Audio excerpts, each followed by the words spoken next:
episode 104. I'm keeping track of this. All That's right. this many, and this many. Oh, yeah. Sign language, man. Look at the master of everything right there. Oh, I can add, I can subtract, I can multiply, I can divide.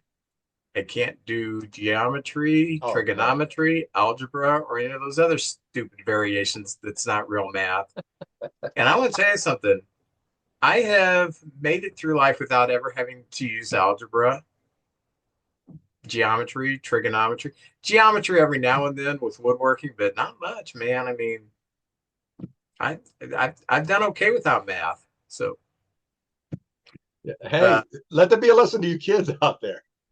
yeah, this Saturday was my 40th high school and reunion, but I didn't go to this one. I went to the last one. But too many people have died. I just don't want to Kind of go in there. sad. Yeah. A lot of walkers and medicine times and all that kind of stuff now. Yeah. So anyway, let's get the housekeeping done. Like us on Facebook. For those of you who are watching us on the YouTube channel, please hit that subscribe button so you will have our content as soon as it drops like the ball on New Year's Eve in Times Square. But you can contact us through one card, one cup, one beer at gmail.com. Please support us through Patreon. Go to patreon.com, search for one cardinal, one cup, and one beer, and you can support our efforts. And every penny that you donate through Patreon is greatly appreciated.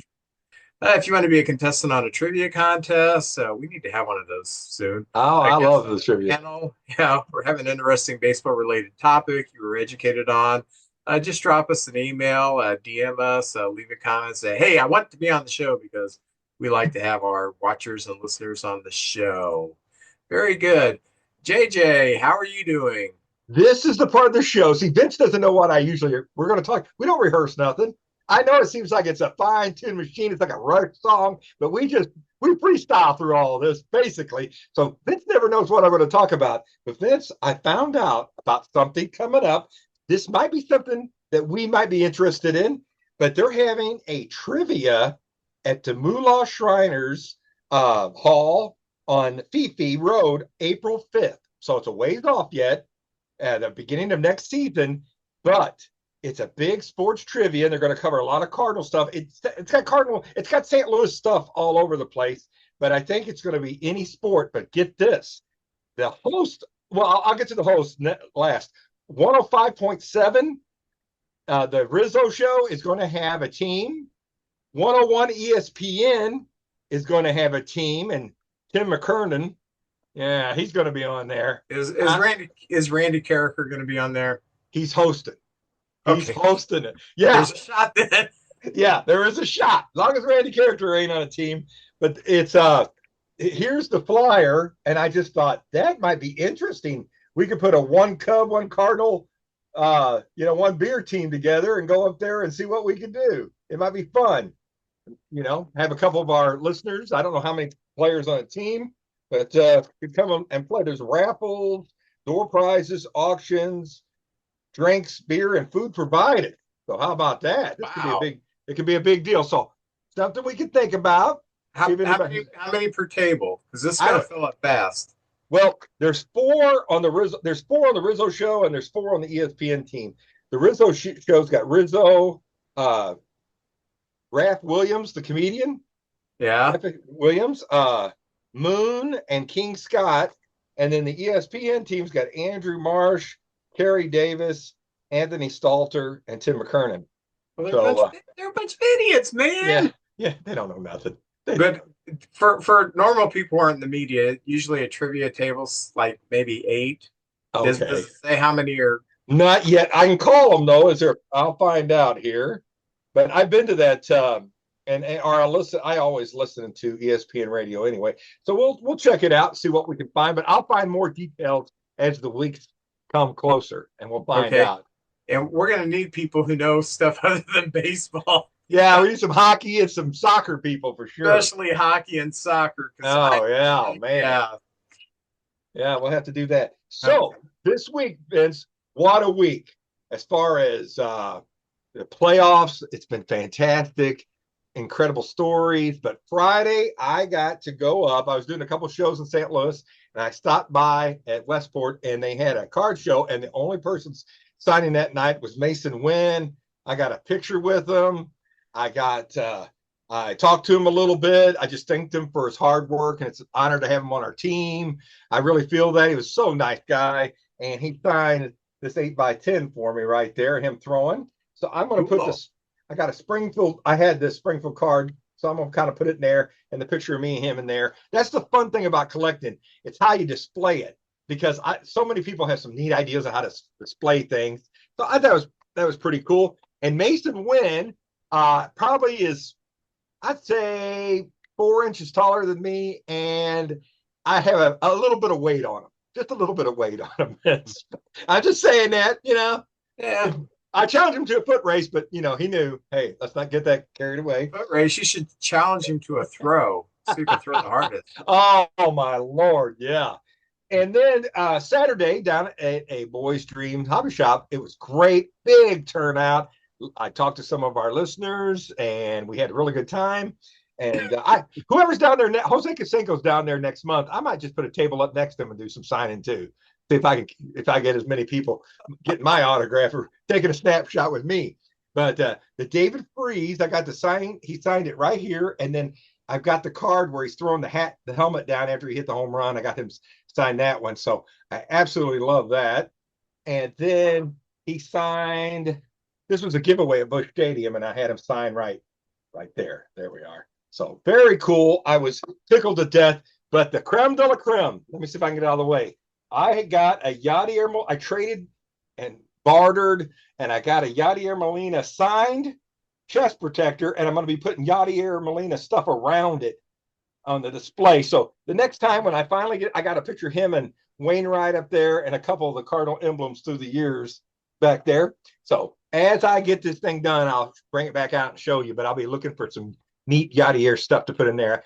It's not very thick because it really holds the chest protector down, but I am so proud of that. And my wife let me put it in the living room. So I look at that, I get goosebumps. Whoa. I know. Only the Brooks Robinson picture and that is the only two pieces of memorabilia that have made it outside my part of the house. So very proud of that. So that was my weekend. And next month, we've got the Jose Casenco signing down at Caledonia. And I've already got some neat things for that, but I don't want to show you just yet. I'll bring that out next time. But I went looking. What I wanted was the picture of him and McGuire as the Blues Brothers sitting on the car at the Coliseum, but they only had posters of that. So I didn't get that. But that was one of my ideas, to get that signed, and then eventually maybe get McGuire to sign the other half of the picture. So Yeah. anyway, that was what happened to me this week as far as baseball goes. All right. Very cool. It's a lot more than what happened to me. So, oh, JJ, I've made an executive decision. Ooh, I like that. After today, I will do the beer corner once a month on the first show of the month. And I'll tell you why. I'm running out of beers. Okay, fair enough. I went through the beer aisle today, and I'm like, there's not a whole lot. I mean, there's like weird IPAs and stuff, and I'm trying to do like real beer, and there's just not a whole lot left. So, but we have traveled the world with beers.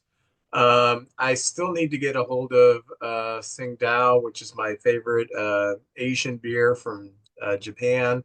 But you know where we're going today? We're going to the island of Jamaica for Red Stripe Jamaican beer. How Coffee about Kingston. Yeah, Kofi Kingston beer. look at this?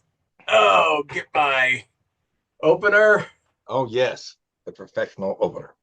Yep. Red Stripe, huh? Red Stripe. Yep. Any story behind that name? I'm sure you'll get to it. I'm sorry, Vince. I'm jumping the gun. That's okay. Do a better pour this week than I did last week when I had a head that looked like a bakery meringue pie. Is this a beer you've tried before? Never. Ooh, okay. Never. Do I Fresh. look Jamaican? Of course, I've never drank Hey, before. So, yeah. Red Stripe is a lager. Look at that. Oh Beautiful, beautiful yeah. lager. It was in 1918 in Jamaica. Thomas Hergraves Geddes and Eugene Denos formed Denos and Geddes Company Limited, setting the stage for the historic inception of Red Stripe beer. So in 1928, the first Red Stripe branded beer was brewed and became a milestone in Jamaican history. Yeah, Yeah, baby. man. In 1962, so we're jumping ahead quite a bit, Jamaica gained its independence from Britain, and many Red Stripe beers were used to celebrate. Hey, we're getting rid of the limeys. Yeah, the slimy limeys are gone. Yeah, so that's what they did. In 1965, Red Stripe, the stubby bottle was introduced, and that's kind of what they're known as for now. You know, Well, this little short I stout. like that. That's cute.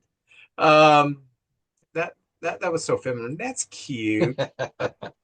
Anyway, in 2003, Red Stripe received the gold medal in the Monday selection.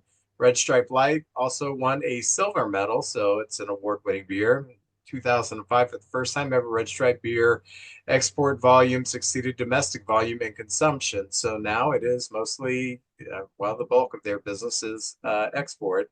In 2023, Red Stripe launches its first ready-to-drink canned cocktail, rum punch, and rum mojito. So they are branching out into that Gen Z millennial type beer crap. Sorry, kids. Stuff that's not really beer, but let's see what we got here. Once again, I got the Right. Big Red Oh yeah. Camel Wax. KMOX. Yeah, love this Very one. good. Ah. Huh? I'm giving this a 4. This Really? It's good. yes. Wow, I wasn't expecting much. Now, Now, where can you buy that beer? If you're in our area, where you just go to Schnucks, as they got there? they have it at Schnucks. They have Okay. it at Deerberg's. They have it at any liquor store. Oh, Um, yeah, it's common. yeah. So wow, this is pretty good. So I like the bottle. It reminded me of first thing I thought of was shooting bottle rockets. That'd be a good bottle rocket. Yeah, there you go. do you ever have bottle rocket fights? Oh yes, I knew classic. you would. I knew you would. Oh, Ask, down at Joe Barfield's house. Yeah, we we went in there one time and took his shower curtain down and used it for like a bazooka. Joe was in overalls. He ducked. It went right over his head. He stood up. It was trapped in his overalls. Boom. You know, it was like, oh, classic. He ran in the house. He had a hole in his screen. We were shooting him in the house. We were terrible kids, let me tell you. I had a friend. We're not friends anymore. He kind of went off the deep end. He Okay. told me a story when he was growing up. His dad was a welder, and he and his friends got garbage bags and filled them up with acetylene and tied them and put them in the field because they lived on a farm. And then Okay. they put a fuse on it and they lit them. And he just boom. Wow. Man, that's something else. That's high tech stuff there. Woo! Now ask me the same question that I asked you. Did you ever have bottle rocket fights, Vince? Of course not. Oh, we had Roman candle fights one They time, were but dangerous. very dangerous. Yes. Oh, yeah. What I did do, I used to have a horseshoe set up in my backyard, um, and it was perfect size to set off bottle rockets. Um, and then one day we had the idea a marble will fit down there, so we lit a firecracker and put a marble on there. I swear that thing shot up so high we lost it immediately. Boom! Did I see it? Did I see it? Oh, Really cool. oh man, bottle rockets. Hey, but you got a trash can lid, you can protect yourself like Captain America, you know. There's all kinds of devices you could hide behind and stuff. Yeah, well, I cannot lift a trash can lid and use a first shield for too long, especially at my age. So, oh, getting into general baseball news. Um, Harry Chappis has passed away, and you may be saying, "Who is Harry Chappis?" Do you remember Harry Chappis? Was he with the Phillies No, announcer? I'm, no. I'm thinking of Callis, maybe Harry Harry Callis. Harry Chappis played in parts of the 78, 79, and 80 season for the Chicago White Sox. He had a career 245 batting average with one home run. Um, so you're thinking, big deal. Obscure ball player passed away. He has quite a history. First of all, he is the last player to play Major League Baseball to have played for a Negro League organization, Oh, okay. even though he's white, Oh, because the Indianapolis Clowns, hmm, when the Negro Leagues folded, they continued as a barnstorming team, and they would take any nationality when they would do their barnstorming. So they could advertise the Indianapolis Clowns, who were very popular in the Midwest in the African American community. They could advertise, we'll be doing an exhibition at such and such. And Harry Chappis was their shortstop at the very end. And he was Caucasian. And I mean, no surprise, they knew by this time it was an integrated team. So, but that's not what he's most popular for. In 1976, he was a sixth round pick right out of the barnstorming Indianapolis Clowns. So he didn't take the traditional way to Major League Baseball. He didn't go to big time college or anything like that, like they do nowadays. Um, Harry Chappis was on the cover of Sports Illustrated at the beginning of spring training in 1979. Do you know why? no, I don't. Harry Chappis was 5'3", and he was the shortest player in baseball at the time, 1 inch shorter than Fred Patek. I'll be And darned. he actually made the cover of Sports Illustrated that said, "Baseball's littlest rookie." Now, the difference was Patek was a really good fielder. Patek could hit, Patek could steal some bases. Right. Patek also had a little bit of pop in his bat. Once had a 3 home run game when he was with the Red Sox. I didn't know that. So, yeah, Patek was a very good major league player. Chappis was just a Journeyman. yeah, journeyman, I guess you could say. Um, there was a photo op in spring training where they had Chappis and Patek back to back, and it appeared that Chappis was a little bit taller than Oh, Patek. Um, and in interviews later, he said, "Well, I really was about 5'5", but Bill Veeck, who owned the White Sox at that time, billed me at 5'3", so he could market me as the smallest uh, rookie. He was so successful, made the cover of Sports Illustrated. Now, there were some veterans on that White Sox team that were none too happy that Harry Chappis, a rookie who did not have major league potential, was on the cover of Sports Illustrated. So it did cause a little bit of friction there. But he handled it with grace and dignity. And one of the funniest things, because I used to watch, like I've said before on here many times, late 70s, I would watch White Sox games from WFLD that would come through my cable in East Alton, Illinois. So I watched Chappis play. And he, Don Kessinger was the shortstop, and he um, supplanted Kessinger, and Kessinger became his backup. And in '79, Chappis started, but that only lasted a few weeks. He missed the sign, and then he was regulated to the bench, and he seldom played after that. And one day, Harry's on the mic with Jimmy Pearsall. He said, "Hey, I was in the clubhouse before the game, and Chappis is in the hot tub." And I said, "Harry, you got to get out of the hot tub. That's for after the game. You're going to wear yourself out." And Harry said, "I'm not going to play anyway." that's a good Harry Carey. Very good. It's not that good, but man, if you've spent your life listening to him like I did, you kind of Uh, it kind of rubs off on you a bit. So anyway, rest in peace, Harry Chappis. yes. Gone too soon. I think he was 66. So Thank you for bringing him up. I had no knowledge of that guy, so that's why I love this. There's always baseball. It's endless statistics, stories, just stuff like that, and I love that. Well, fun. as you know, huh? It's just fun stuff. It's fun stuff. Who Yes. who cares about Harry Chappis but me? but I have fun reliving Harry Chappas memories. So I love it. I think it's great. As you guys know, we've had a lot of hurricanes of late, and I don't know if you saw, but the Tampa Bay Devil Rays Stadium, the roof got destroyed. Now they've been trying to get a new stadium down there. I hate and that. God wants one too, apparently. Yeah, they got an open air stadium now, but maybe this will get the ball rolling for them to put a new stadium in there or move to a different part of Florida. I don't know. It's right now it's just terrible down in Florida, but I don't know. I don't know what's going to happen with Tampa Bay. I mean, it's the end of the year. They got time to do. I don't know what they're going to do next year. I don't know if it's an easy fix. I don't think it is. I wouldn't know what to do. So Tampa Bay's got our. I mean, I feel bad for everybody in Florida, but that stadium is. Sometimes I think they were going to like use it as like maybe a shelter or something like that. But you could see there was just stuff everywhere in there. So I don't know what's going to happen next year. I haven't heard anything yet, but anyway, if they're going to build a new stadium, it might be the time to do it. So anyway, that's one Uh, of the stories I heard this week. right. If they don't get the stadium back in shape by the time baseball season starts, play the games in Montreal and they will They'll love you. sell out. Oh They yeah, they sure will. yeah. You're right.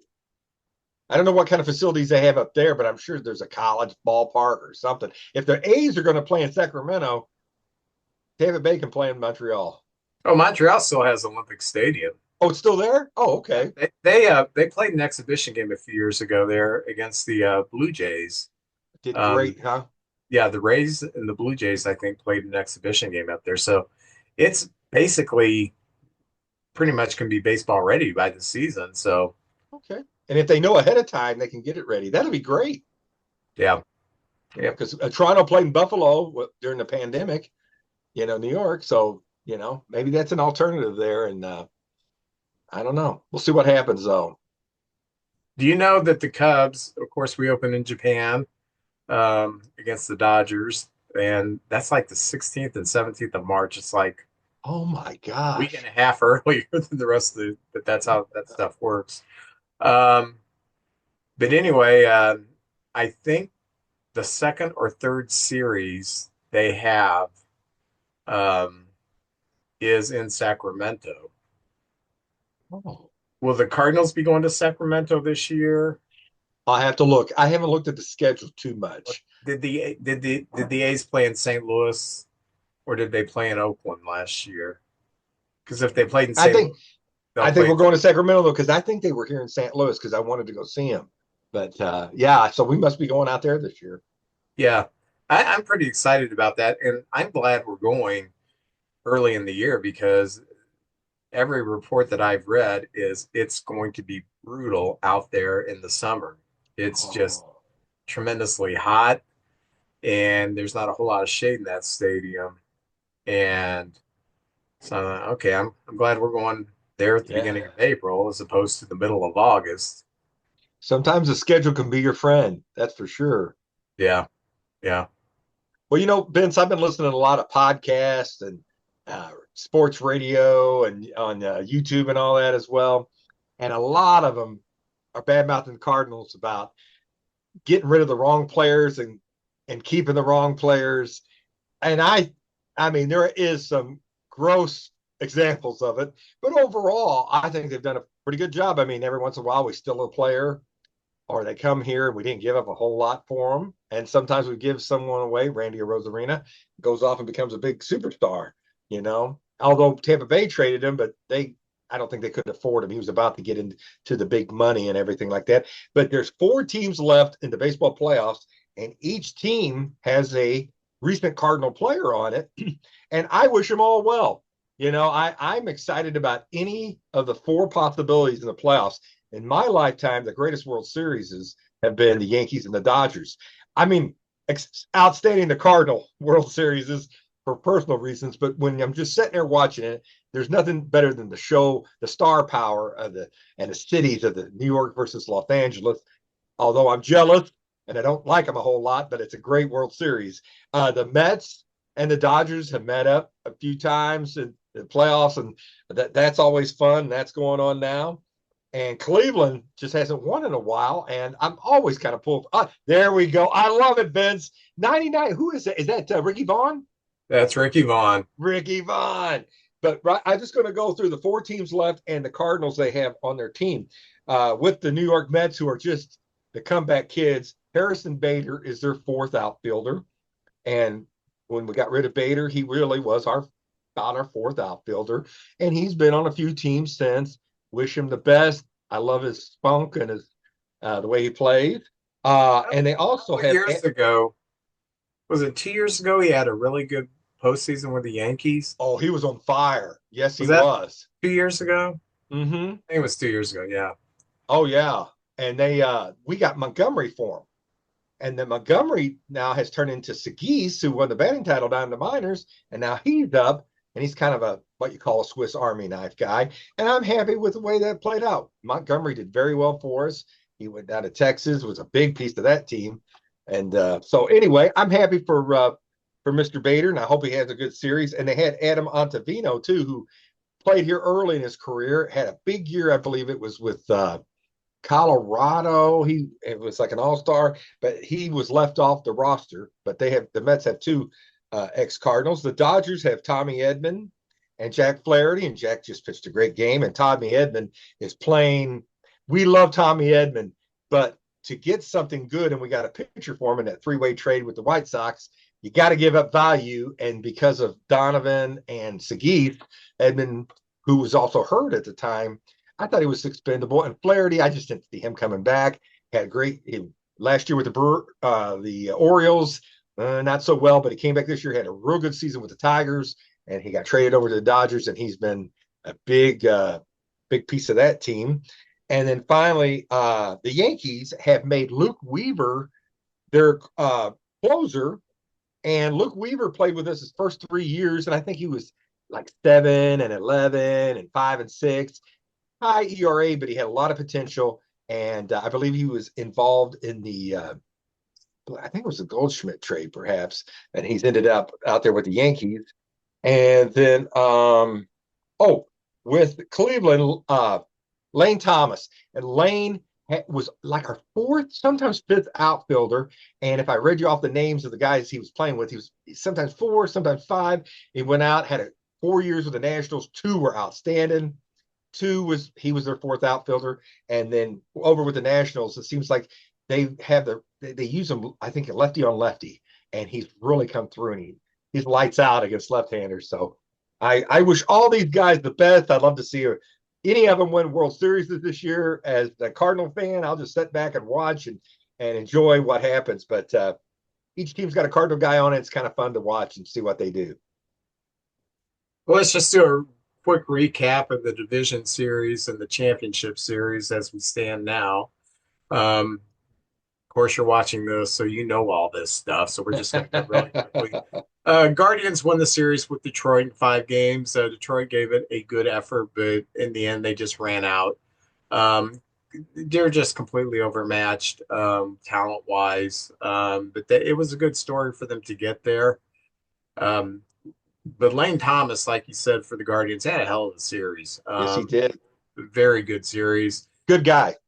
Yeah, and in that last game, I thought if Scuba's going to have a crack, it's going to be not having his proper rest. And he just ran out of gas the last game. They got to him, and Detroit just doesn't have enough firepower to keep up with that Cleveland pitching. So Cleveland moved on. The Yankees broke my heart like they did in 76, 77, 78. They disposed of Kansas City in 4 games. They did it without Aaron Judge showing up. Garrett Cole came up big in that final game. And the Yankees bullpen was just unhittable. Kansas City's proved that they've improved, but they've also shown that they need, excuse me. Hey, this is a great beer. They proved that they need at least one more bat in that lineup. But very happy for the Royals to make it to the playoffs and make a moderately deep run there. Yeah, good for them. Um, the Mets surprised Philly 3-1. That was Uh, neat. the Mets are definitely a Cinderella team. And I'm going to tell you something. I knew who Mark Vientos was, but I never really watched him. Me neither. That guy is good. He's very And good. you want to know what I thought? They've got David Wright, the player that they thought was going to be their cornerstone, who just had about 8 or 9 good seasons, and then just injuries. Just he was their hero, and he would go out and he would play injured, and he would give it a shot. Um, they've got a stud at third base, and I I I am really enjoying seeing him. And then in the out west, the Doyers appended the Catholic Fathers 3-2. Um, Dodgers finished that series with 2 shutouts. Yamamoto, who you haven't heard much from this year because of injuries, he on the big stage he came through. So and that's why they paid him the money. So we're in the championship series. Woo. The Yankees won the first game against the Guardians 5-2.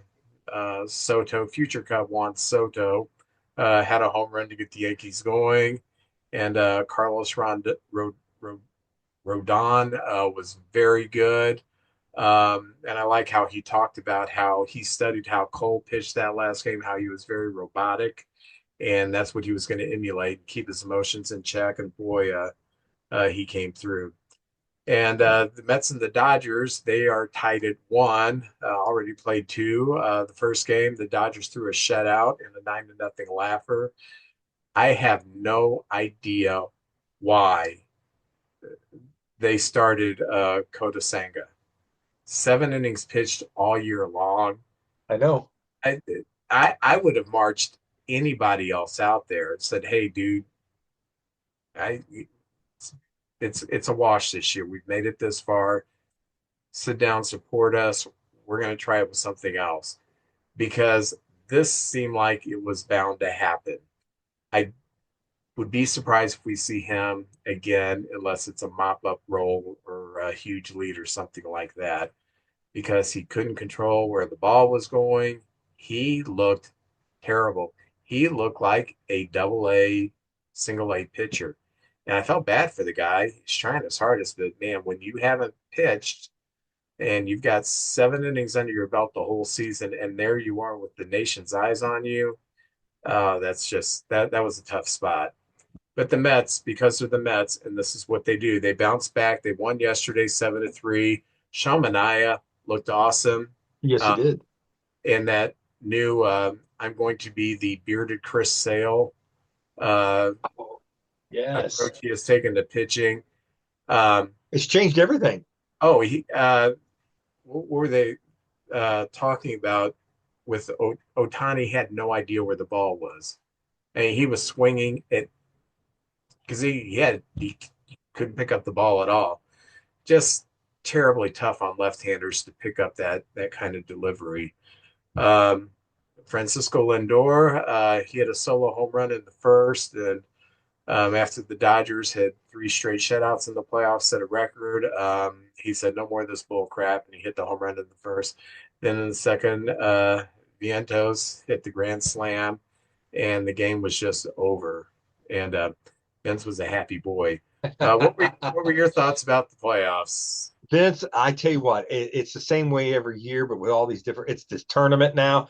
Every at bat, every pitch, everything hangs on it. Momentum can change in a heartbeat. A bobbled play.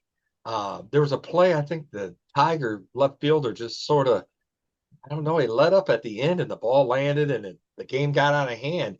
The whole game can, there's such intensity to each game. Yeah, I'm sitting there on the edge of my seat. Every pitch, every at bat, he's got to get through three more outs. Well, sometimes 3 more outs is an eternity. Sometimes these are the best players in the world. They're fouling balls off. It's a team thing. They're passing the torch. It's great. And I just admire, I'm not one, I mean, in a big moment of bat flip, but I'm not one to pound your chest and yell at the other guys or anything like that. I just Mookie Betts and these some of these top guys are just so professional. Like I give them so much credit, and it's this big stage, and the crowds are loud, and you want to do good, but like you said, keeping your emotions in check. And some of the players, when they go do their first starts in these big games, it almost overwhelms them. And then they learn, and you're working on everything and talking to the veteran players. And I think in this round we're seeing more of the stars come out. Seems like Otani's hitting, and Soto's picking it up a little bit, and Stanton has earned his keep. He was always like the third member of that big three, and now he's really stepped up and done a good job. Soto, even when he makes an out, it's exciting. So I've loved this. Little jealous for their fans because I wish it was us, but so proud of some of the teams that got there. And Vince, at the beginning of the year, Vegas puts odds on the World Series, and of course, a friend of mine, Jimmy Turner, sent me this thing about the payrolls. The top three payroll teams, the Mets, the Dodgers, and the Yankees, are in it. But Cleveland's way down on the payroll thing, and they're there fighting these guys. And I'm really pulling for the underdogs in this. Would be great to have a Mets Guardians World Series. That would be fun. But at the beginning of the year, the Dodgers were the odds-on favorite to win the World Series. They spent all that money, if you remember, in the offseason. Everybody was excited. The Braves were two. The Astros, of course, injuries hit some of those teams. The Yankees 4, the Rangers 5. But the Cardinals and the Cubs were 12 and 13. We were right there, and way down near the bottom, the Mets were 16th. If you put a $100 bet down on the Mets at the beginning of the year to win the World Series, you could have won $4,500 in Vegas. So just saying, the Padres were 18th and the Guardians were 20th. So, there you go. And the Royals were 24th at, you bet $100, you could have won $15,000. So, the odds makers don't know any more than any of us. And it's just fun to see that. But some of these teams have overachieved. I think that Cleveland Guardians coach, I think that guy could be coach of the year. He's been, boy, he just played recently. Here he is. And he Yeah. took over this team. It's been so much fun. And Vince, I'm no manager, but I've enjoyed it. I can't believe sometimes how fast these days they take out the pitchers. And I do think sometimes these teams that go to their bullpens, it's going to catch them because this is 7 games now. It's not 3, 5. Maybe you can get away with 7. You're going to need that bullpen, and you're going to get to see these batters are going to get to see these bullpen pitchers many times. And it kind of exposes the pitchers when the hitters get to see them over and over. So some of these teams that they don't have anything else. They don't have the depth of the pitching staff. I think we're going to see some more high scoring games coming up. And then, of course, the World Series is next week, which, by the way, we're going to be over at the Tony Pruno Museum to see Game 1 if it's not a night we tape the podcast. So that's my take on it, Vince. I'm just enjoying it. I'm just a fan, and it's great. I'm happy for the fans of those 4 teams and our good friend Mark with the Mets. Now, as a side note from the playoffs, what I'm anxious to see next year, and it may happen in spring training, but probably not. It's probably going to wait for the season to start. I'm going to be paying careful attention to the Dodgers and Padres because that could get very interesting. You're good. Uh, that's I think the Padres thought this was the year we have the Dodgers by the throat, and they were cocky and a little too exuberant. And then the Dodgers just said, okay, enough of this BS and slammed the door shut, won the last 2 games of that series. So I'm curious with all the crap that went on if there's going to be a few brushbacks, a few ejections, a few brawls, bring a howitzer, bring a tank, all that other stuff. Which Well, reminds me, have you seen the video of the Mexican League ball player who hits 3 home runs? He hits the first home run and does a bat flip, and the other team is yakking at him. And then a few innings later, he hits a home run, I think to tie the game. Okay. And he looks into the opposing team's dugout, kind of like, yeah, I got Yeah. you. Yeah. So then he comes up and hits a home run to put his team ahead. And as he's rounding the bases, chaos starts. And former major leaguer Asdrubal Cabrera, who I did he play for the Cardinals? I don't know. I don't know. I know the name. Maybe not, but he comes at this guy and clotheslines him like a WWF. wrestler. Boom, and knocks him down. I mean, it's like, And the feud, they're playing a feud after that. oh my gosh. So, Oh, yeah, that's I'm all about celebrating and enjoying, but not at the demeaning the other team and chirping at them and stuff like that too much. I mean, uh, I don't know. The whole Padres thing did get out of hand a little bit, and the slow run around the bases. Come on, you run around the bases like you've been there before. But I tell you what, the Yankees. I'm Vince. I try to be positive. I try to like all the players, but uh, Jazz Chisholm always gets under my skin a little bit. I mean, you got all these other players. It seems like he's got to have some attention, always got to be chirping. And you don't see the other Yankees doing it. They're just playing baseball. They're just going out playing hard. But Jazz Chisholm's always got to get the press. And he's like Hollywood. He's their Hollywood Henderson.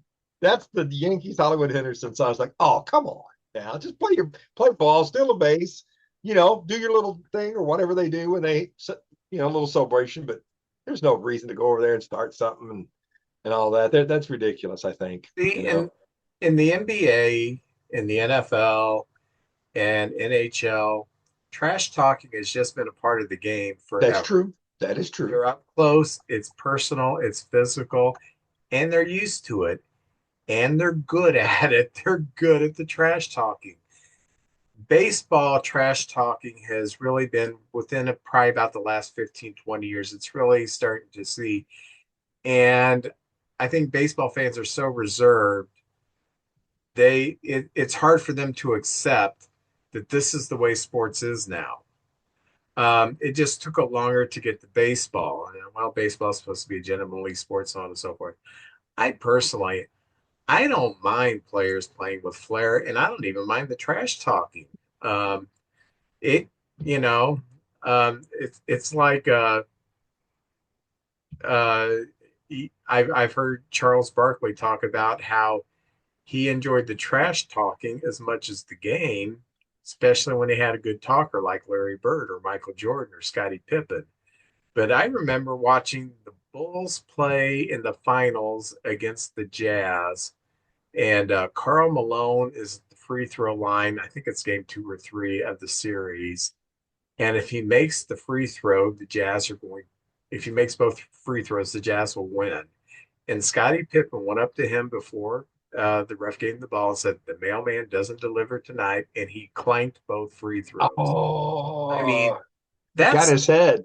yeah, that's to me that's a lot of fun. You like that? Well, have you watched the Greg Maddox 30 for 30 yet? It's phenomenal. I've watched it twice already. I love No, it. Well, there's a moment in it when he's a young player. I think his second season, he was struggling a little bit, and they told him, if you don't win today, you're going back to the minors. And in the fourth inning, he only got to go one more inning. There was, I think the other team had thrown and hit one of the players, and Rick Sutcliffe said, "Don't, hey, get your fit 5 innings, you'll get the win, and then you can go after one of them." He goes, "No, I'm going after the first one." Beamed him and got thrown out of the game, and he went to the minors. But from that day on, he had the respect of his teammates. I give him a lot of credit. He could have just said, "I'll pitch one more inning, and then I'll get even with that other team." So I know that's part of the game right there. But he admitted, I hit the guy on purpose. Greg Maddox, if you're getting hit by Greg Maddox, he meant to do it because that guy had incredible control. yeah, Golly, I love him. yeah. Anything going on in Cardinal news? Well, yes, there is. I don't know if you heard today, but I know that 105 ESPN Radio was at the Rawlings uh, exhibit they have, and they announced the finalists. This is kind of different these days. The finalists for the Gold Gloves, and I can speak for the Cardinals. We have three finalists for the Gold Glove. Arenado is one of the three National League third basemen. I think I don't know, he might get second there. I don't know. But Mason Wynn is in the finals for the shortstop. I think he's got an excellent shot. If you look at some of the statistics, how much he played, like some of these guys didn't play, they were hurt or things like that. He pretty much played I think 154 games. I think he's got a great shot at that. And then Donovan, our second baseman, left fielder, there's a utility. This is the third season they're giving a utility player Gold Glove, and he won it 2 years ago. He might have a shot at that. He was nominated last year, and the Padre player Kim got it, but this year Kim's not been nominated in the same category, and he could win the utility player. So we have three guys for the Gold Glove, and I saw there were some Cub players too. So each team had some good defensive plays. I was shocked though. I don't think Pete Crow Armstrong. I thought he was going to win the Gold Glove for center field myself. I don't know who voted and what was now they got all these statistics for defense. So I don't know what happened there. Maybe he did get nominated and I didn't see it, but No, he didn't get nominated. The only thing that I can think of is he wasn't a full-time player until basically summer. summer hit. Okay. But in my opinion, uh, when I watched, I probably watched every game this year. Um, because if I miss one, I will go back in the morning and watch the sped up version of it. I did not see a center fielder that had the range, the arm, um, the instincts of PCA. So my thinking is that I also don't get why Nico Horner, who won it last year, wasn't even nominated this year. Was it It's Haps nominated though? It was. I yeah, got Horner. Maybe I got them two mixed up. Horner and Haps. Hap's nominated. He'll probably win in left field because there's not much talent in left field, and he won it last year and he had a much better defensive year this year. So he's probably got his third one in the bag. Swanson was nominated. Swanson for the first 2 months did not have his best defensive uh, metrics, playing a little hurt. But once summer rolled around, he was excellent. He won it last year, so he's got a shot at it again this year. But I just don't get Warner. He was just as good this year as he was last year when he won it. And I'm thinking, okay. And in my mind, he and Bryce Turang are the best second baseman in the National League defensively. Turang's great. And Yeah. I just thought, oh, I wonder why he didn't get it. I'm not, Brian Sauer great or anything. I'm just really wondering why he didn't Yeah. get it. But yeah, the PCA thing, rookie. I tell you what, I think he's got a lot of those awards coming his ways over the next few years, though. Yeah, He's going to be the full-time center fielder for you guys if he stays healthy for the next 15 years, maybe. yeah, yeah. And I mean, when you look at him day in and day out, I've watched a lot of great center fielders. I've never seen anyone with the instincts and with the jump that he has.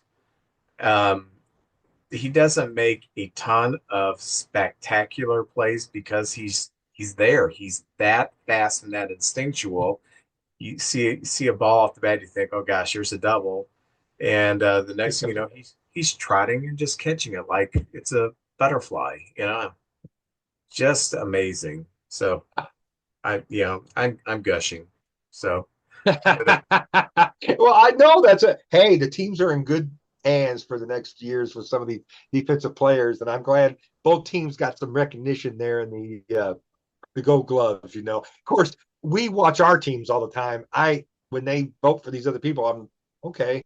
I'll look in to see why they got voted on, and some names I didn't even expect to be on there are, and so we'll see. It'll be fun. I'm going to give you a name, Vince. Do you know this name? Lawrence Levy. Do you know the name Lawrence Levy? I don't think so. All right. This is the guy. I was always wondering, who is this guy? If you watch the Kentucky Derby, Major League Baseball, NBA Finals, Super Bowl, you see this guy sitting behind, and he's always where the camera is. He's always wearing Florida Marlin orange jersey and an Oh orange. yeah, the Marlins man. The Marlins man. I'm like, who is this guy? How does he get these tickets? And I mean, what is going on here? He is the Florida Marlin man, and he was born October 13th, 1956. He's a lawyer from North Beach, Florida. Uh, he has been all over. He was a ticket holder for the Florida Marlins for their first 25 years. He got and he actually won a contest to get a 1 day contract as a player. So he has a contract he signed. I think it was whoever bid the most money, but he had a 1 day. He got to work out with the team and take batting practice and have his own uniform and everything. But he's such a sports fan. But he has done a lot of charity work too. But one of the things he did, I'm fascinated with this guy. I remember in the 70s there was a guy with an afro, and it was like red, white, and blue. And I think he turned John 316. It was that Yeah. John 316 sign, and glow in the dark sticks. There's something to get people to pay attention to him. I don't know how he got his tickets either, but this guy was a Florida Marlin season ticket holder for 25 years, and then when they traded away JT Realmuto and Azuna and Yelich and Stanton, he said, "Hey, you should to get season tickets. It should be 10% off. You traded away all the best players." And him and the Marlins got into it. And he stopped being a season ticket holder. Then I think that's a good idea. If your team is tanking, tickets should be cheaper. But no, Oh, they yeah. wanted more money, to be honest with you. And he paid a lot of money he had 4 season tickets down in that nice area. So he had done things like I believe he auctioned off a hat and a jersey and stuff and gave it to March of Dimes. And he sells a lot of his stuff and donates all the money to Make a Wish Foundation. So he's a really good guy. He's a lawyer. People say when they sit next to him, he befriends people around him and buys them drinks and hot dogs and stuff. So if you're ever at the ballpark, be it Wrigley or Bush, see the guy, make a friend, get a drink. That's the moral of that story. So anyway, I thought I'd spotlight that guy because I never knew who he was. Yeah, but I don't have the money to sit with him though. So I don't either. maybe I would if he buys me all the drinks and food though. Maybe I'd save money there. But I'm The, gonna reach out to him. If we can get him on here, maybe we'll get you'll get some beer for your beer corner. okay. The guy that had the rainbow wig in the 70s and early 80s, he he kind of made it he would map out what games he wanted to go to because he wanted to be on national TV. He would map out a seat where he would be seen. At baseball, it's easy. It's right behind the pitchers, you know. So he'd get his John 316, Isaiah, whatever, you know, hold up his signs. And during football season, you know, he'd always be in an end zone. So whenever they would kick a field goal, he He would was. be there. Um, but I don't think he had any charitable motivations. It was just to get people to accept his message, which I contend is kind of silly because I don't know anybody who sat there watching a football game and thought, you know what? The Bills just scored a touchdown, and by golly, I'm going to read John 3:16. They might have looked it up. You know, they didn't know what is John 3:16? They probably didn't even know it was a Bible verse. Oh, so anyway, there was a one of the maybe it was ESPN, one of their shows in the 80s had an expose on him Oh, and all the planning that went through I and can't imagine. he had backers and stuff like that, Christian Oh, backers, so it was quite an elaborate thing that he had going there. So he became a mini celebrity anyway, sort of like the lady from what's her name? I can't even think of her name now. But anyway, there's been people throughout time that are like mini celebrities or something like that. Butterbean in boxing, stuff, people like that, you know. Butterbean. What a guy. Uh, is that it for Cardinal news? That's it for Cardinal news. Yeah, the only thing I was going to mention with Cub news was that Swanson and Happer Gold Glove nominees. Good luck to them. And in the Arizona Fall League, Moises Ballesteros is tearing it up, 7 for 17 with a home run. Um, and he's young. I think he's 20 or 21. Oh, very nice. Um, his bat is major league ready. That's the consensus. But his catching leaves a lot to be desired. And so it's kind of reminding me of Kyle Schwarber, who people forget was a catcher in the minor leagues. Yes. And when he got to the majors, he caught a smidge. I mean, just a smidge. But basically, they brought him up the first time to be a DH in the American League cities back when you would play an interleague game in the American League cities. I think it was Cleveland, his first series, and he DH, and he did fine. And then they brought him up later and made him the left fielder. Um, but um, he's an interesting case because if Amaya, who was having a terrible offensive season, and then he sat down, Nelson Cruz got a hold of him and eliminated his leg kick, and then he went on a tear. But then the final month of the season down the stretch, he was back to not hitting again. So the jury's still out on him whether or not he's going to hit. Ballesteros, it seems to be the other thing. He's going to hit. Um, it's just, is there a position for him? Is he going to be able to play catcher? I don't know. But I named a kind of keep your eye on. So, Yeah. you know who another name we should be keeping our eye on is? I watch him all the time. I watch him more than I do watch the Cardinals. Jeremy Connor. Jeremy Connor. I have my eyes on you. Comes a time in every man's life when he needs some advice on relationships. You need to listen to the podcast DMDR, which stands for Dating, Marriage, Divorce, Remarriage, from my good friend Jeremy Connor, the Dr. Phil of the Boot Hill. You can find DMDR on Spotify or whatever platform you choose to listen to your podcast.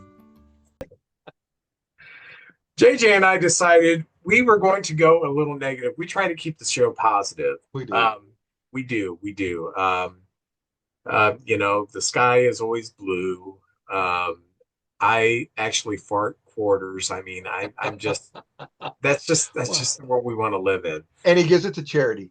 Yes, yes, straight out of the butt, man. There you go. Piece of corn for you.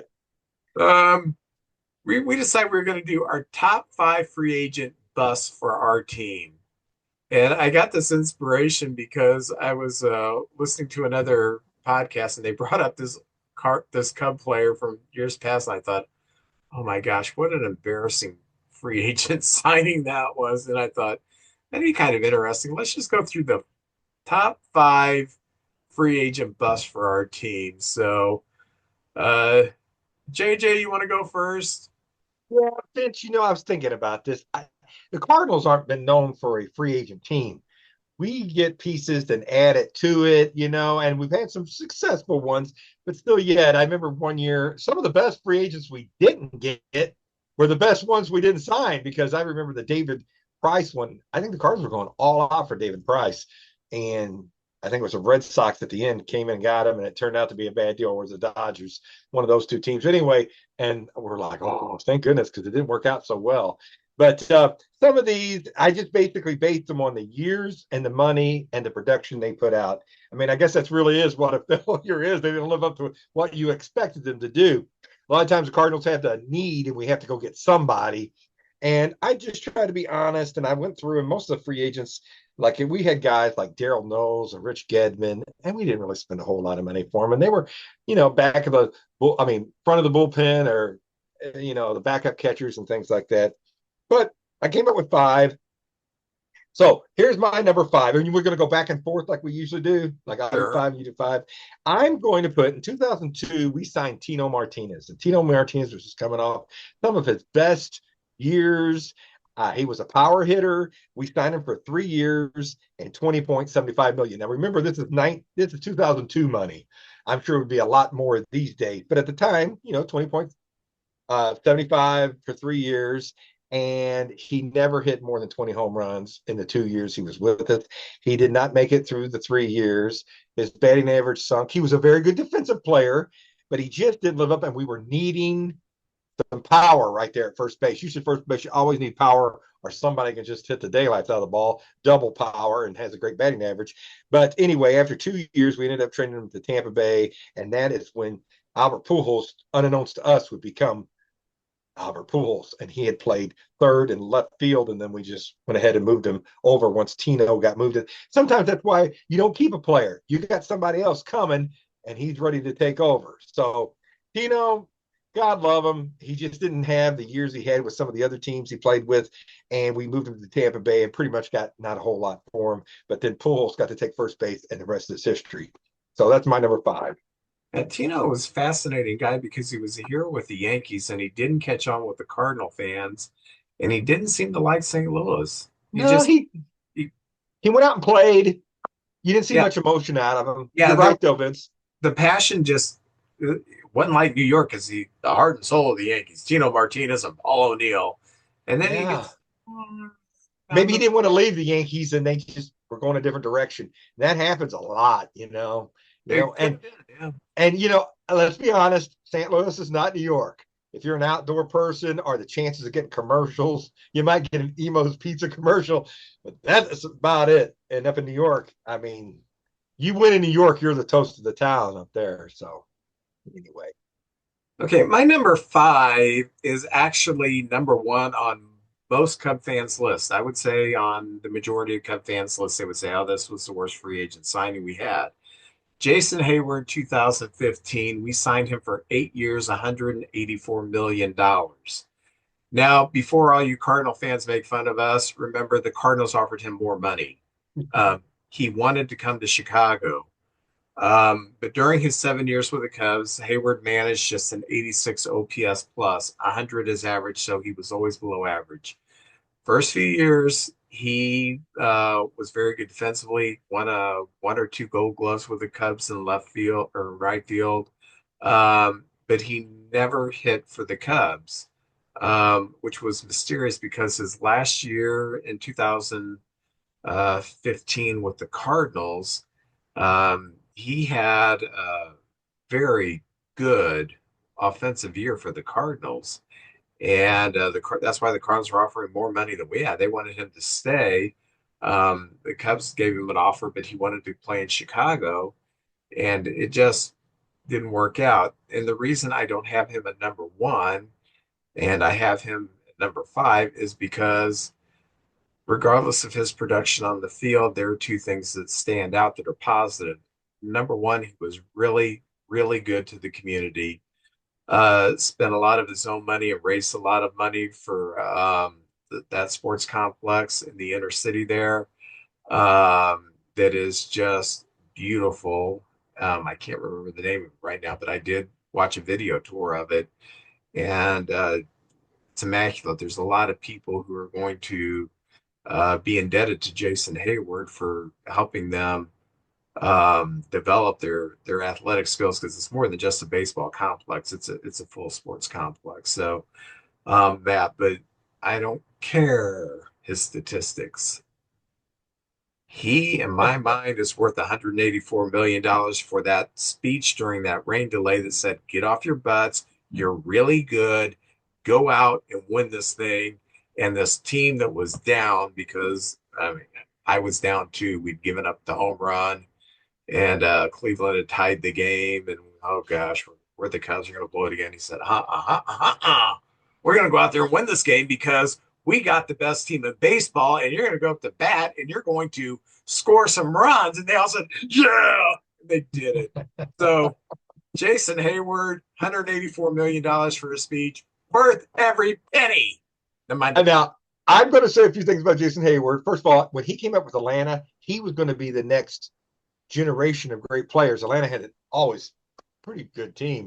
And when Oscar Taveras passed away, the Cardinal phenom, he was supposedly the best hitter since Albert Pujols in our minor league system. He came up one year and died around the World Series time. He passed away. Very young guy. And we were lost because now he was a power hitter guy, supposed to be pretty good defensively, a very good athlete. And we filled that right field void with Hayward and Dexter Fowler. And Ozuna was another one that came in there to fill. We were trying to move people around. He came in, did a very nice job for the Cardinals, and we wanted him back. And this is the thing. Now, Vince, I'm going to say something good at the end. I'm going to say something good at the end. But when he left St. Louis, he goes, "Well, this team ain't going nowhere. I'm going over to the Cubs because this team's got big places to go." And that kind of hurt my feelings, to be honest with you. He didn't have to say that, but Vince, this is the good part for you. He was exactly right. Our day in the sun was coming to an end, like all. That's how it is. You can't stay at the top all the time. And the Cubs were coming strong. And he was a big part of that. I think he brought a lot of that veteran leadership. He's been with the Braves, been with the Cardinals. He's been on some good teams and came over there and was a big part of it. Now, statistically, I know you don't care about that. He didn't have the years, and a lot of Cardinals fans were like, woo, we dodged that one. But he went over there. It was a big part of that World Series. And I think the Cubs are happy he was there. And eventually, I don't think we ever got over the Taveras thing until hopefully Jordan Walker is going to be the guy that takes over that spot and be that power hitting young guy that stays on the team for a long time. But you never know. Baseball's a weird game. Things happen. So that's my little speech on Hayward, and I'm glad he's still in the game and still out there doing his thing. Good for him. What a career. I'd take that any day of the week. Well, Vince, my number two, nice guy. Nice guy. This is 2019. We had the answer to our bullpen. We signed Andrew Miller, 3 years, 34.5 million. And if you all know when he was over in Cleveland, Andrew Miller, he was a guy that eat 2 or 3 innings up. He was just unstoppable. I believe he got traded sometime in the was it did you guys get Chapman and the Guardians got Miller from the same team? They traded away these pieces, and both those guys ended up meeting in the World Series. Miller was fantastic, but he came over here and we signed him for 3 years, 34.5 million from 2019 2021. And his first season, he pitched 54 innings, a 4.45 ERA. The second year, he only pitched 13 innings, did have a 2.77 ERA. And that third year, he's back up to 4.75. And he just never lived up to what we were hoping for. And that's the gamble you take, especially in the bullpen. You can be on Greg Olson one year, and the next year you're not even. Susan Olson. Huh? The Yeah. next Susan Olson. You're Susan, and you're in the minors. Brady Bunch. So yeah. Oh, that's a good reference, Vince. Very good. So you just never know. I mean, these people like Chapman and Hoffman and Rivera, they're Hall of Famers, and there's a reason why. They're just every year you know what you're getting. So anyway, Andrew Miller, and you couldn't have a nicer guy. He just didn't have it anymore, and that was a bad free agent thing. Well, my number four going down the list is Kosuke Fukudome, who we signed in 2004, 4 years, 48 million. Remember 2003, we were 5 outs away from the World Series, and we thought that this young stud from Japan, left-handed bat, could play right field and be an excellent hitter, and we should be a playoff team the next year again. And he had a very strong first half on the opening day. He had a game time 3-run home run. Oh my gosh, this guy is great. And he earned a starting spot in the All-Star game in 2004. But after the All-Star game, he faded quickly. Down the stretch, he had a 639 OPS after the All-Star break. And the Cubs were a very good team in 2004. They didn't make the playoffs. They should have made the playoffs. and there was some dysfunction on that team. But one of the issues was um, first half of the season, Kowski was a tremendous contributor at an all-star level, and we were playing good, but down the stretch, he was bad. We were bad.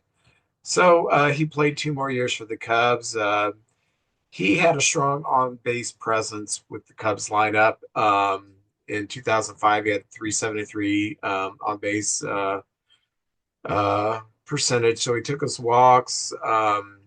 And but he was never that transformational offensive player we thought he was going to be. And after a slow start to the final year of his contract in 2011, we traded him to Cleveland for a pair of prospects. He is still playing in the Japanese league. He's in his 40s, but he's still plugging away.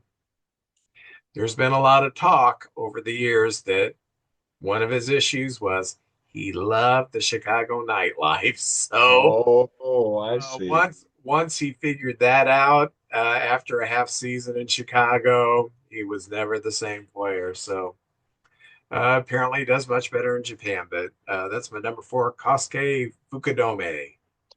That's also a thing, Vince. Just because you dominate in Cuba or Japan or some of these other countries or in a college, that doesn't necessarily. I've seen a lot of high school phenoms come up and they're just, they just don't quite make it. It's tough. And like you said, there's pitfalls of the nightlife and the fast life, and it's tough to stay focused, for 162 games over that time period. So, you know, I I don't know. I remember Deion Sanders saying one time when he was playing baseball and football, he said baseball's tougher because you're playing every single day, you're traveling, you're against a different opponent, a different pitcher. There's so much to learn, and it just wears you mentally down. It's just hard to stay up. In NFL, you build up to that one game on a Sunday, and it's just a war. But then in baseball, it's every single day. It's hard to be up every single day. So, some of these players it's tough. I applaud the guys that can year after year put those numbers up. So anyway, my number three, and I like the guy. And this one hurts in particular because in 2018, we signed Greg Holland to a 1 year, $14 million contract. And he was a big piece of those Kansas City teams when they went to the back-to-back World Series. And Greg came over 1 year, $14 million. He only threw 29 innings, had a lot of injuries, 7.92 ERA. Oh, that hurts. 22 walks and 34 hits in those 29 innings. But then we trade him, we get rid of him. We trade him to the Nationals because he didn't do much here. And I don't know what happened. Fresh air, I don't know. But he ends up throwing 21 point and a third innings and having an ERA of 0.84 with the Nationals. Of course, the Nationals that year was so much better than us. And I don't know if he got inspired, but for the Cardinals that year, he did not pitch well at all. And that's pretty much money we just threw away. So Greg Holland. Well, my number three is Todd Hundley, and we signed him in 2001. A little bit of a background. Todd's father is Cubs legend Randy Hundley, so it was pretty cool. And we got Yeah. Todd. I mean, Randy was a defensive specialist, whereas Todd was more of an offensive catcher. And so in 2001, 4 years, $23 million, and we thought we had catcher lined up for the next 4 years. Um, so on the first year that we had him, he batted 167. And years prior to that, in 96 through 2000, he had averaged 24 home runs and had an OPS of 860, and he couldn't even get close to 200 his first 4 years. Hmm. So he kind of struggled in his years with the Cubs, or with his year at the Cubs. In 2002, uh, Jim Hendry took over as the GM. So um, Jim Hendry shipped Hundley to the Dodgers, and good riddance. He was bad on the team. He wasn't good in the clubhouse. Wasn't a Hmm. good defensive catcher. Um, but it was that trade that Hendry did that got us Eric Karros and Mark Grudzielanek, who were key pieces to that 2003 team that almost went to the World Series. So we made lemonade out of lemon there. But Jim Hendry and I did a spotlight on him. Very underrated as a GM. Took the Cubs places they hadn't been for decades, and that was one of his shining traits to get rid of that man with that contract and get two solid contributors. Great trade. Very good. The Cardinals, and if you notice, a lot of these moves have been happening after our what I call like a golden streak we had there with the Edmonds, Rowland, and Pujols and Yachty. And well, Yachty was around a lot longer. But anyway, after that last World Series, there's a lot of these deals were made in those years. My number two is 2017, Brett Cecil. Brett Cecil had one really good year with Toronto, and hey, let's go get him. 4 years, 30.5 million, and it just didn't work out. He was horrible statistics. 2018, he only threw 32 and two thirds and had an ERA of 6.89. And then in 2019, he had gained some weight. He lost 60 pounds and ended up with carpal tunnel, and we ended up releasing him in 2020. It just didn't work out. Bless his heart. I know these athletes want to do their best. They stick around. They like playing the game. They're making good money, but it just didn't work out with Brett Cecil. And so really, he just didn't, and then he ended up with carpal tunnel after all that too. So anyway, Brett Cecil, number two, but I do remember him. And of course, I want all these guys to do good for us. They do good, we win. My number two, I like the guy. Nothing against him personal, was Edwin Jackson, 2013. We signed for 4 years, 52 million. This was the first free agent signing that Theo Epstein did.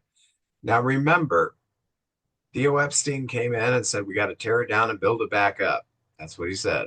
And so why would he spend this money on Edwin Jackson? Simple. He knew Edwin Jackson isn't an all-star pitcher, but he also knew this. Edwin Jackson eats up innings. So we were paying money for this guy to eat up innings because that's what he had done in his major league career. The 2013 Cubs were not great. They finished with 96 losses, and Jackson, for his part, he managed to lose 18 of those games. Um, but like we know now, wins and losses are more of a team thing. He's on a bad team. But to go along with the 18 losses, he had a 4.98 ERA, and that was not good. Um, his WHIP was north of 1.4, and that isn't going to get the job done. So even though we weren't paying him to be like a traditional ace, we were paying him to eat up innings. It's hard to eat up innings when you're pitching to a 5 ERA and a 1.4 WHIP. So that's where things really started going south, was he just wasn't doing the job of eating up the innings. Things went from bad to worse. He allowed more than 10 hits per nine for the rest of his tenure with the Cubs. His WHIP climbed all the way up to 1.64. He was demoted to the bullpen, and no one had much faith in him being any better. And by 2015, his spot in the rotation was taken, and he was relief duty. He was a little bit better in relief than he was starting. Looking for a clean slate, the Cubs just DFA'd him in July of 2015, and they ate the rest of his contract. And he still pitched a few more years for other teams, but he just didn't work out for the Cubs. And um, I don't want to say that we were expecting the world out of him, but what we were paying him to do to eat up innings because the pitching was very thin and we were very young, he just didn't get that part done. So He nice played a guy. year. Yeah, nice guy. He played a year with the Cardinals, did very Yeah. well. Won You a know, World he Series with the Cardinals. yeah. And he's had a long career. Had a long career. Yeah. If you play Immaculate Grid, he's always one. If you don't know for sure, take a shot with Edwin Jackson. You might get it right. I think he played with 12 teams or something like that. Yeah. My number one is because of the money in the years mainly here. Mike Leake. Mike Leake was a pitcher with the Reds, and he always give us fits. He's one of these guys that change speeds and up and down, in and out, changing speeds, making us chase stuff. I was like, when we got Mike Leake, I was like, all right, I like his style. But we paid 5 years, 80 million. Oh Lord, that was a bad deal. He only pitched a 1.5 seasons of that 5 year deal, and he was 16-24 with a 4.46 ERA. Just didn't cut it. We ended up pretty much just, eating the money and moving him along. Uh, but anyway, he did not have a good run with the Cardinals. I wished he had, but he hadn't. And the Reds were probably laughing at us all the way to the bank. But anyway, that's probably the worst deal I can think of, which we didn't hardly get anything out of that contract.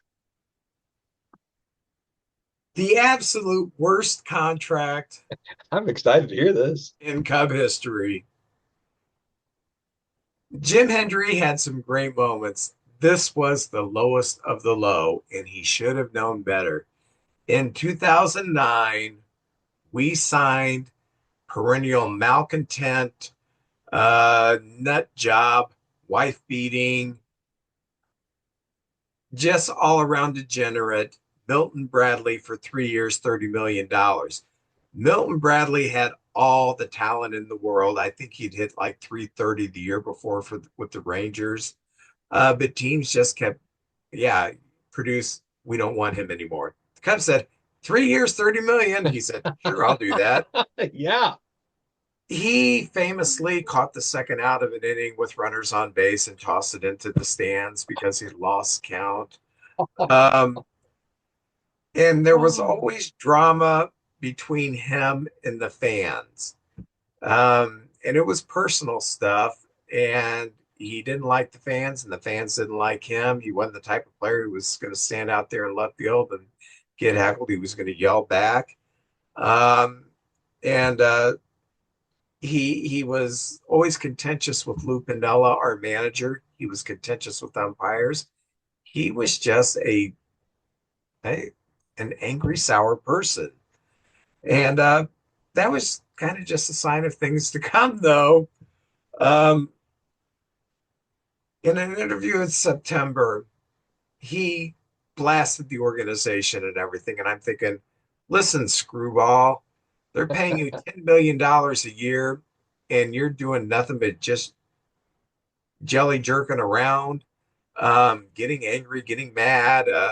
You know, he was one of these guys. Nothing was ever his fault. It was everybody else's fault. And I cannot stand people who will not take responsibility. It just drives me nuts.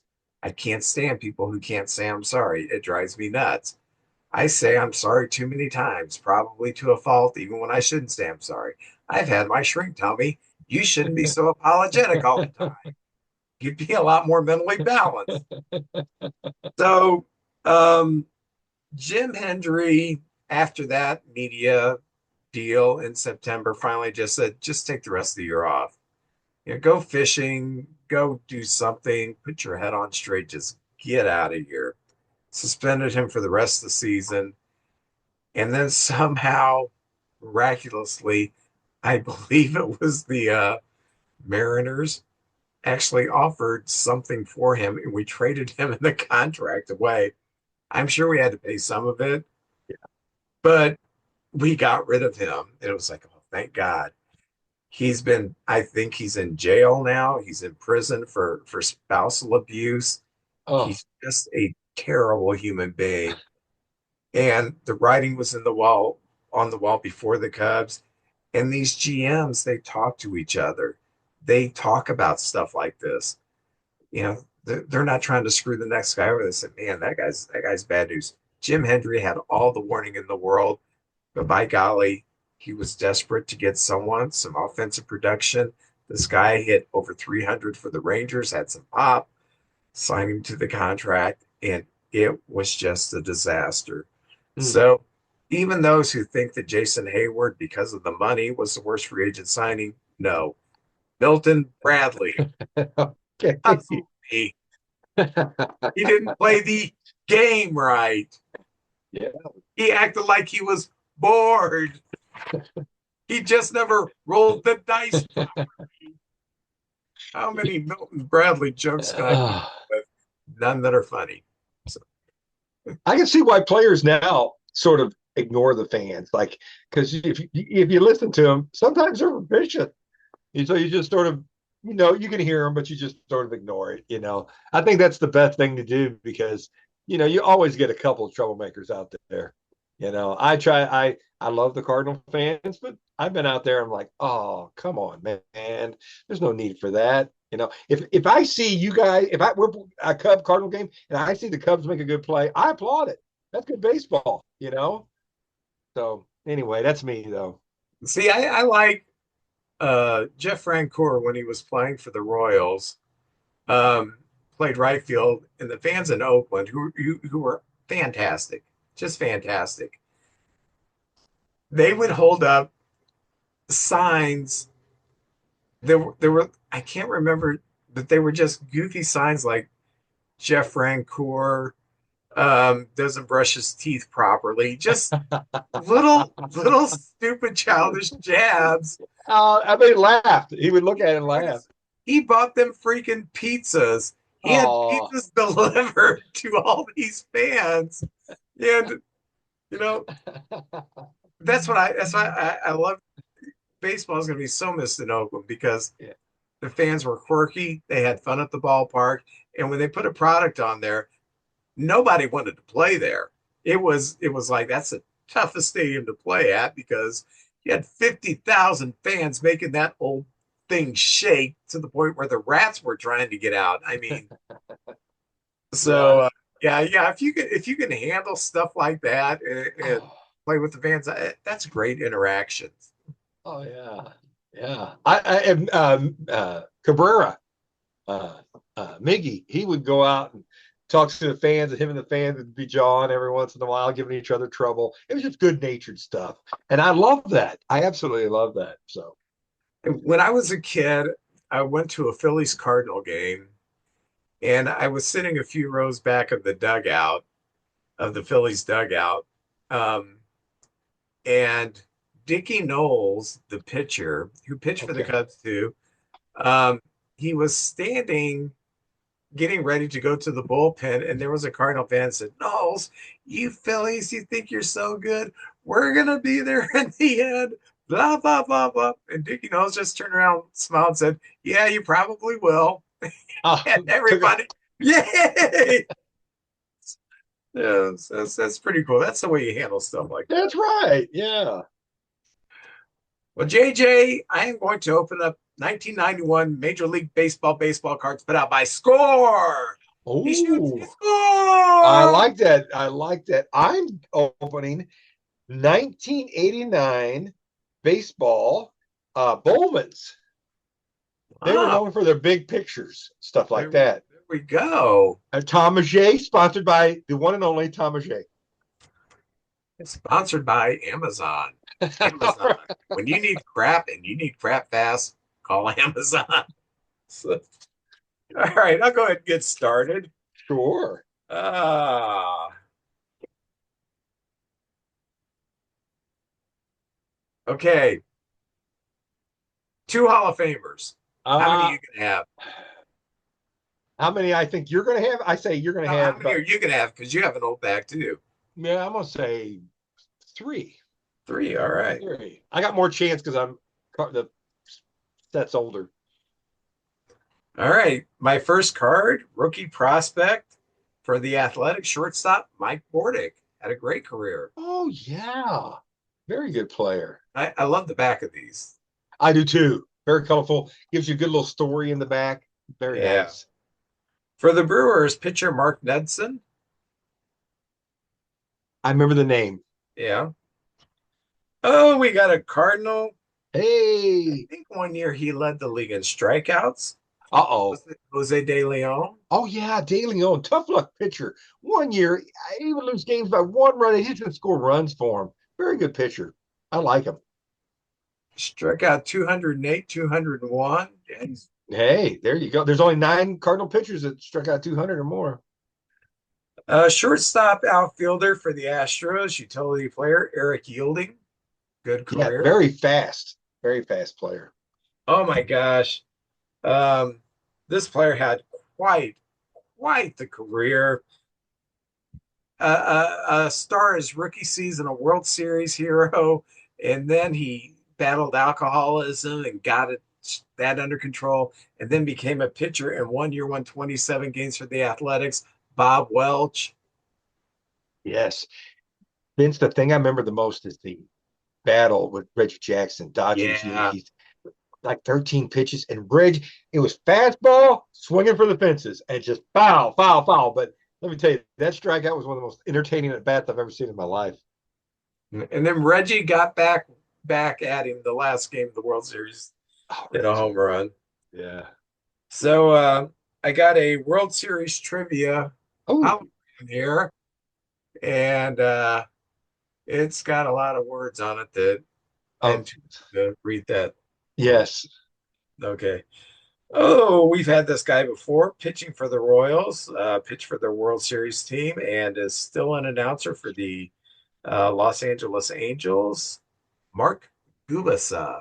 Mike was a very good player. One of the all-time great Royals. Oh, and this is the guy who loves the Cardinal fans so much that he flips them off. Gary Templeton. Yeah, he did one in particular, but yes. And Wally took care of him, man. He got him in there. I met him years later. Nice guy, and I didn't bring that up at all. Oh, one of the fastest pitchers in the world, Billy Swift. See what I did there? I've seen that. I don't remember. I remember the name. I couldn't tell you anything about Billy Swift though. I think 1 year he's like the number one pick. I know he's a Oh, high draft. really?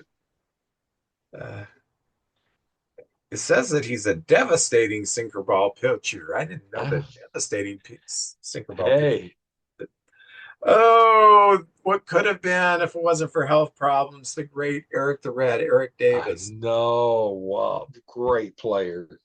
I thought when the Dodgers got Eric Davis and Strawberry, here they go, but they didn't work out. Yeah, it didn't work out. First Hall of Famer Yay! for the Red Sox, third baseman, and notorious womanizer, Wade Boggs. Hey, Margot, somebody I remember her name was Have a Margot. beer. Yeah. Yeah, hey, that's right. 52 beers on a plane ride or something. Yeah. I'd be peeing for a week. And for the Dodgers, left fielder Cal Daniels. I remember Cal Daniels had a little career. Oh, for the Phillies, first baseman Ricky Jordan. Yes. One of the least humble men in baseball history, Reds right fielder Glenn Bragg. I see what you did there. Oh, thank you. And from the pitcher for the Tigers, a very good pitcher, really good career, Dan Petrie. Yes. Like number 3 in that 84 championship team, I believe. Yeah, he had years where he won, 2 years where he won, or 1 year he won 19, 1 year 18. I mean, he was Yeah. above solid. He was very good. Oh, outfielder for the Montreal Expos, also played for those Braves teams in the early 90s that were so good. The speedster Otis Nixon. Look at that smoke coming off of him, Vince. Oh, yeah. Ready to burn in that rubber and get ready to steal another base. Ooh, my gosh, we have a Jose Canseco Oh, PG-13. hey, look out. All right. A very sexy man. One Hall of Famer. One So Hall of Famer. That was a good set. Good set right there. good deal. A good deal. Before I get into my set, these are the other 2 cards I got signed by David Freese. I got like one of him, like the boyish imp right there, and then with a bat in his hand. I wanted kind of the whole kit and caboodle right there. So then I got the other card where he's throwing down the the helmet. All right, so here are my Bowman's 1989. This I don't think this should count. This evidently this year has replica of cards, and there's one of the Mickey Mantle cards. They're sort of honoring, so that's technically not one of the cards this year. Here is Von Hayes, and if I'm not mistaken, did the Phillies trade like 5 players for him? Five for one was his Five nickname. for one. And he was a nice player, but I don't think he ever lived up to those expectations there. Oh, hey, the power of steroids, Mr. Brady Anderson right there. Yeah, 52 home runs one year. Yeah, and I think the rest of the time he hit like 18 or something. Yeah. All right, you got to help me here. I don't. Is this guy a Hall of Famer? I know he's pretty high on the ballot. I don't know if he made it. And this is not his real name, but on here it says Rock Reigns, Oh Mr. yeah, he's a Cameron. Hall of Famer. He's a Hall of Famer, so I got one right there. He made it a few years ago. And was there a story about he had cocaine in his back pocket one time when he slid? Yes, that's why he slid head first. Didn't want to break up his cocaine. Oh yeah, Yeah. we talked about that before. That's right. All right. I didn't know. See, I've always slid the other way with my cocaine, so that's why it always got nasty. All right. Here is Atlanta Brave, Darrell Evans. Nice career, some Oh power numbers there yeah. too. I Yeah. like that guy. He was a good Doing it player. past the age of 40. I like these pictures on these cards. It just doesn't say who they are or anything. You have to look on the back. Oh, second Hall of Famer right here, Vince. Right here. The great Milwaukee Brewer, Paul Molitor. Oh yeah. Great player. I went to the game one of the 82 World Series, 5 hits against us. Could not stop him. Oh, not a Hall of Famer, but a secret weapon. That's the clue. Jose Oquendo right there. Look at that young Oquendo. He played with the Mets before he came to the Cardinals. And I believe he had a game where he played every position on the field, all 9 positions. That's pretty cool. Now Al New- does oh, he go ahead. still live in DeSoto? I don't know that. He did it one time, but his Yeah, kids his kids kids are are all really graduated. yeah, kids are really good in sports. So I wonder if after they graduated, if he moved. I don't know. Word is he helped put that field. They got a real nice field to Soto to play baseball and softball on, and he helped get like things to cover the field and everything, and put a lot into that field. Well, here is Minnesota Twin Al Newman, No. and he was signing autographs up at Revis Barracks at that show they have every month. Cool. Last month. This guy, you know what? A lot of potential. I think he's had some good years, but he was Oakland A's right here. Mike Moore. That's Yeah. a, that's a Yeah, he good had some picture good there. years. Yeah, there he is. Good looking kid. Oh, we're on the Oakland thing. And speaking of the devil, you had him all ago. I got him now. 27 games with the A's. Bob Welch. Bob Welch. There he is. Oh, yeah. He was on some good teams too. Yeah, I've got an album of Bob Welch. Sentimental Lady, or was that? Yeah, French Kiss. It's got Sentimental Lady and Ebony Eyes. He started his career with Fleetwood Mac. Yes, he did. Peter Green. Was he there when Peter Green was there before Stevie and Yeah, it Lizzie? was. Yeah, I think it was about that era. So Yeah, I forgot Ebony Eyes. That's a great song. Ebony Eyes, very yeah, good. Alfredo Griffin, and here he is with the Dodgers, but I think of him as a Toronto Blue Jay player. yeah. There he is. That's a great picture. Back of the cards just look like regular cards. Now, did And he win the World's or the Rookie of the Year one year? Didn't he share Rookie of the Year I one think year? he did. I think he did. Was that Yeah. around the Trammell years or something? I'd have to go back and look at that. But it And seems like I've seen his great name on pasta there. sauce too. Well, here's a Detroit Tiger. Tell you what, if I got a Detroit Tiger jersey, I'd probably get Alkay Line. He's probably my all-time favorite. Or Jack Morris, one of them two. But here is Pat Sheridan of the Detroit Tigers at that time. Play He's with the looking. Royals too. Oh, that's right. That's right. Very good player there. And finally, the last one, and it is a Cardinal. I know his daughter's involved with sports reporting, but Ken Daly. Man. Yeah, good, Yep. good reliever. And that's it for my set. So I had 2 Hall of Famers in mind. See, I once I was listening to Frank Cusimano's show, Okay. I like and Frank. he was coming on right after Sarah Daly's show, Okay. and somehow they were talking about blue jeans.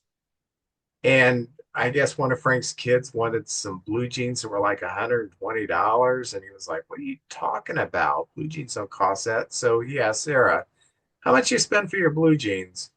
And a little over $100. And Frank was like, "Huh?"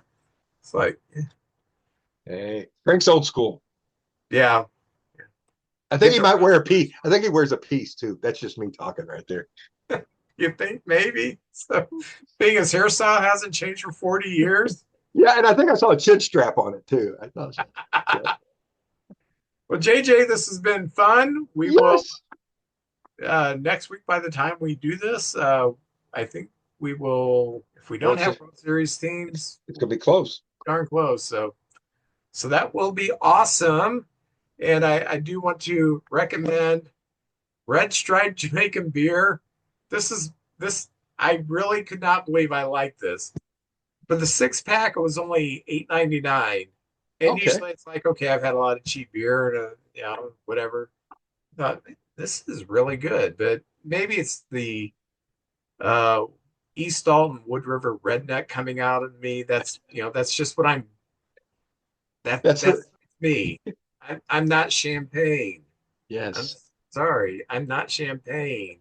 I am Aldi's cola. That's what I am. You're So like Eddie Arnold in Green Acres. You know, you're not uptown. You're a simple man. yeah. So all right. Well, JJ, you have a good week, and we'll see you next week. You too, sir. All right.